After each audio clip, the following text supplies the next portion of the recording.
povratak u Šarlevil.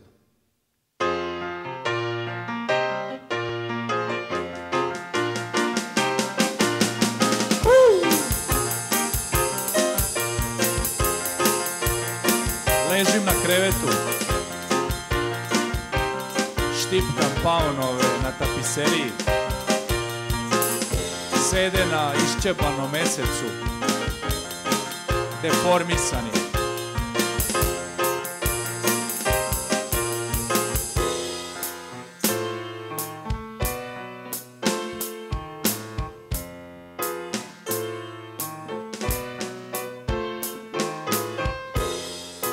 Sijalica palavi, zidovi imaju rak kože, gledam porodični portret, moje lice je čir.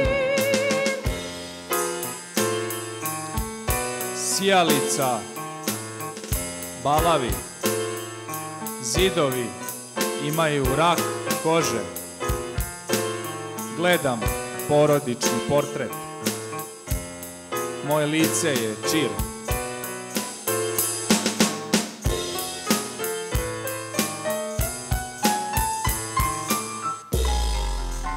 Sedim za trpezom, šake su mi odsečene,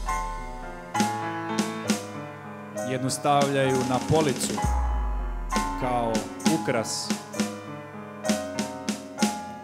drugom me dugo,